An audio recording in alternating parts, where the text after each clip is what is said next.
हरे कृष्णा। सुखमय संडे सत्संग में सभी का बहुत बहुत स्वागत है। श्री गुरुदेव श्री कृष्ण को याद करते हुए शुरू करते हैं आज का सुखमय सत्संग। जिनका हम चिंतन करते हैं हमारा ध्यान उनकी तरफ ही जाता है, इसलिए जीवन में निरंतर प्रभु का चिंतन करना चाहिए। तो जैसी सोच होगी वैसे ही हम हो जाते हैं। अब जैसे जो व्यक्ति लोभी होता है वो लोभ के बारे में सोचता है, वो कैसे पैसा कमाऊं, कैसे धन कमाऊं, या और भी अन्य सुख भोगों का जो भी लोभ उसे होता है वो उसके बारे में ही सतत सोचता रहता है।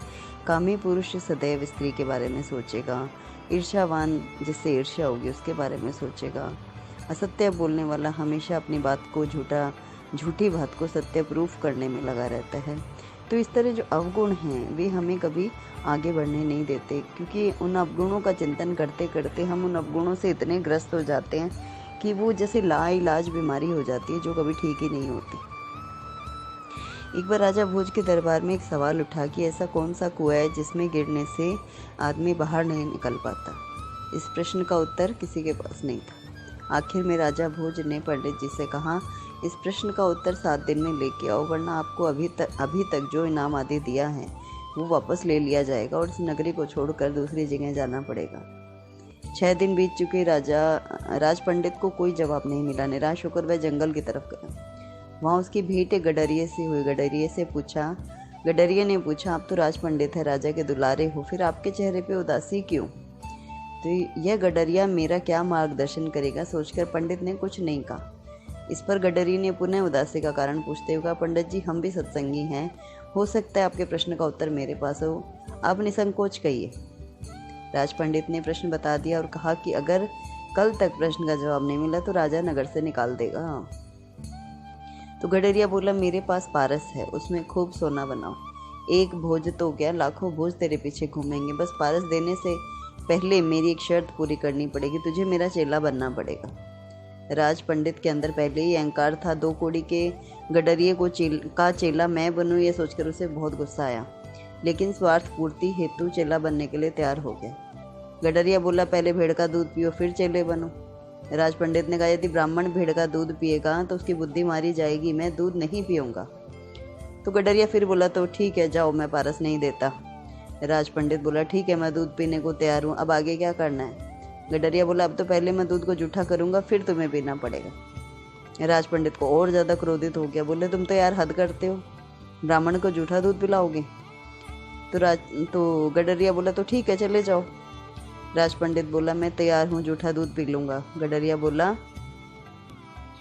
वह बात तो गई, अब तो सामने पड़े जो मरे हुए इंसान की खोपड़ी का कंकाल पड़ा है उसमें मैं दूध दूंगा, उसको जूठा करूँगा, तब मिलेगा पारस, और उसे तुम पियो, नहीं तो अपना रास्ता नापो। तो राज पंडित वापस मन में विचार करने लगा, ये तो बहुत ही कठिन तरीका है, लेकिन फिर भी वो मरता क्या ना करता, वो वाली बात है। उसने बोला, ठीक है मैं रेडी हूँ। गडरिया बोला, मिल गया जवाब। यही तो कुआं है लोभ का, तृष्णा का, जिसमें आदमी गिरता चला जाता है, फिर कभी नहीं निकलता। जैसे तुम पारस को पाने के लिए इस लोभ रूपी कुएं में गिरे जा रहे हो। तृष्णा ऐसी आ गए, जितनी दुनियावी चीज़ें बढ़ती जाती हैं उतना ही लोभ लालच बढ़ता जाता है। जिस प्रकार आग में जितनी लकड़ी डालते जाएंगे उतनी ही लंबी लंबी लपटें निकलती। तृष्णा वाला व्यक्ति कभी तृप्त नहीं होता। गुरु तेग बहादुर कहते हैं, लोभी ग्रसऊ दसऊ दिसी धावत, आशा लागव धन की, सुख के हेत बहुत दुख पाव, सेव करत जन जन की, द्वारे द्वार सुआन जीव डोलत, नहीं सुध राम भजन की। अर्थात लोभ का मारा धन की आशा के पीछे लगकर यह दशों दिशाओं में भागता फिरता है। सुख की खातिर वह बहुत दुख उठाता है, हर एक आदमी की चाकरी करता है। जिस तरह एक कुत्ता जो है घर घर भागता है फिरता है, वैसे ही धन के लोभ की खातिर आदमी भटकता फिरता है और वह परमात्मा की सुधि भुला देता है। परमात्मा को प्राप्त करने के लिए मन का साथ बहुत जरूरी है, लेकिन वह मन जो हमारे इशारे पर न चले, वह मन कोई काम का नहीं है। इसलिए मन को अपने इशारों पर चलाए, ना कि स्वयं मन के इशारों पर नाचे। तो सत्संग के इस प्रसंग से यही प्रेरणा मिलती है कि जितना हमारे भीतर लोभ होता है, हमारा सुखों का, भोगों को भोगने का, इंद्रियों को रस भोग का, जितना भी सुख हमें प्राप्त करना होता है, उसका जो लोभ है वो ज्यों ज्यों हमारी कामनाएं आकांक्षाएं पूरी होती है वैसे वैसे वो लोभ बढ़ता रहता है। जिस तरह राज पंडित का लोभ बढ़ रहा था, क्योंकि उसे पारस चाहिए था और वो गडरिया उससे कुछ भी कराने को तैयार था और वो करने के लिए तैयार था। तो वो बुद्धि जो है वो इंसान की मारी जाती। अब लोभ के वशीभूत होकर किसी की भी चाकरी करके, कुछ भी करके, अपने ईमान को, अपने स्टेटस को, अपनी भावनाओं को कुचल कर अगर हमें कोई सुख मिल भी गया तो उसका क्या लाभ। ये मनुष्य तन तो भगवान ने कृपा करके राम भजन के लिए दिया, लेकिन हम दर दर कुकुर की भांति घूम घूम कर अपने इस तन को व्यर्थ कर रहे हैं, क्योंकि हमारे भीतर कामनाएं ही इतनी है। एक कामना उठती है 10, वो पूरी नहीं होती, उससे पहले दूसरी उठ जाती है, तो कामनाएं ख़त्म ही नहीं होती। और जितनी अधिक कामनाएं होती हैं उतना ही भजन नहीं होता।